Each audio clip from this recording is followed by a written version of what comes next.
필라델피아 지역에서 총기 사건 사고에 의한 피해가 꾸준히 늘고 있습니다.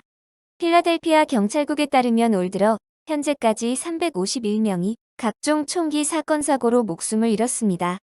이는 지난해 같은 기간보다 3% 증가한 것입니다.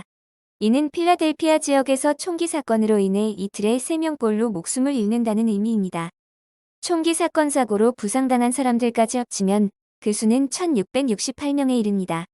총기 사건 사고 증가는 비단 필라델피아 지역뿐 아니라 미국 전 지역의 문제입니다. 미국에서는 12일 현재 총기로 인해 모두 31,120명이 목숨을 잃었습니다.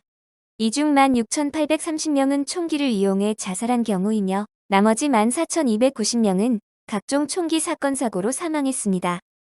특히 한꺼번에 4명 이상의 사망 또는 부상이 발생하는 총기 난사도 늘고 있는데요. 텍사스 유벨디 초등학교 총기 난사 사건, 뉴욕주 버팔로시 슈퍼마켓 총기 난사 사건, 필라델피아 사우스 스트리트 총기 난사 사건 등 올 들어 현재까지만도 479건이나 발생했습니다. 특히 안타까운 것은 총기 사건 사고로 인해 아동과 청소년들 피해가 크게 늘고 있다는 것입니다. 현재까지 미국에서 0세에서 11세 아동 233명이 사망하고 524명이 부상당했으며 12세에서 17세 청소년 935명이 사망하고 2,648명이나 부상을 당했습니다. 현재 아동 청소년 사망 원인 1위가 총기에 의한 것으로 이는 교통사고 사망자 수보다 많은 수치입니다. 펜실베니아 환경보호부는 전기 자동차를 구매하는 소비자에게 되돌려주는 현금 리베이트를 대폭 인상한다고 지난주 9일에 발표했습니다.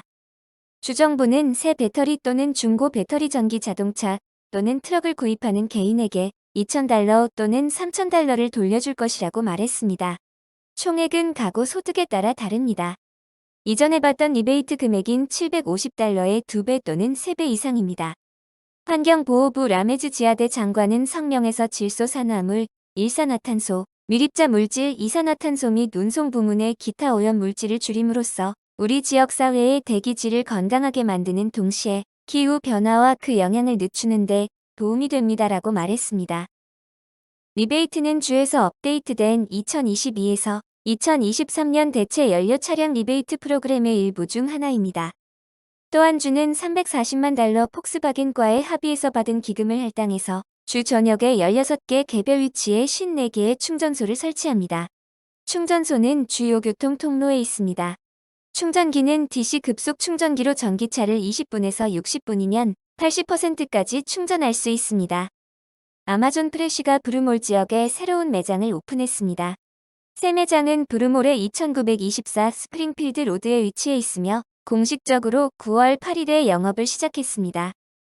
이 매장은 펜실베니아에서 두 번째 아마존 프레쉬 매장입니다.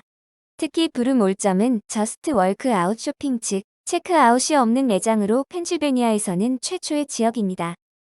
이번에 오픈한 매장은 식료품 매장으로는 컴퓨터 비전, 센서 융합 및 딥러닝의 최첨단 과학이 접목되어 고객이 식료품 쇼핑 경험에 편리함을 더해줍니다.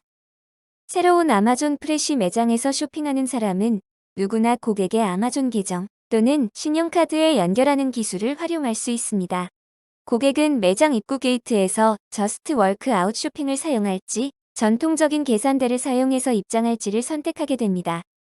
저스트 워크 아웃 쇼핑을 선택한 고객은 아마존 앱에서 QR코드를 스캔하거나 아마존 원을 사용해 손바닥을 스캔하거나 아마존 계정에 연결된 신용카드 또는 직불카드를 이용해 매장에 입장하는 세 가지 방법 중 하나를 선택할 수 있습니다.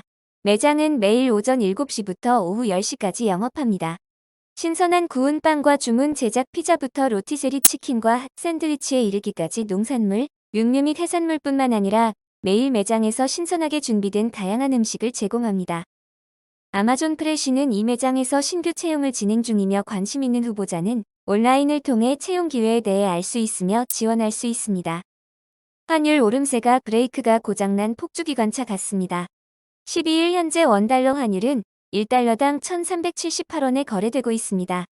불과 한 달여 전 환율이 1달러당 1,300원을 넘어설 때만 해도 더 올라가는 것을 상상하기 힘들 것 같았는데 심리적 마지노선이라는 1,350원이 허무하게 무너지더니 이제 1,400원대 진입을 눈앞에 두고 있습니다. 원달러 환율의 급상승이 기업과 가계 등 경제 주체들에 미치는 파급력은 엄청납니다.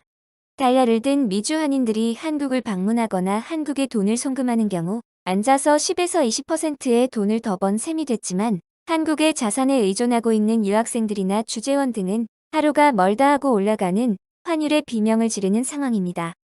높은 원달러 환율은 코로나19 팬데믹이 가져온 대규모 실업과 경제 불황 타개를 위해 미국 정부가 극단적인 통화 완화 정책으로 엄청나게 풀어놓은 자금이 인플레의 부메랑으로 돌아왔기 때문으로 분석되는데요. 여기에 통화 당국이 물가 억제를 위해 다시 급격한 금리 인상을 통해 긴축 모드에 나서면서 달러 가치를 계속 치솟게 하고 있는 것입니다. 문제는 이 같은 환율 쇼크가 단기간에 진정될 가능성이 커 보이지 않는다는 점입니다. 연방준비제도는 이번 달 또 다시 자이언트 스텝 즉 0.75% 기준금리 인상 단행을 기정사실화하면서 연말까지 1.5% 정도를 더 올려 내년까지 유지하겠다는 입장을 숨기지 않고 있습니다.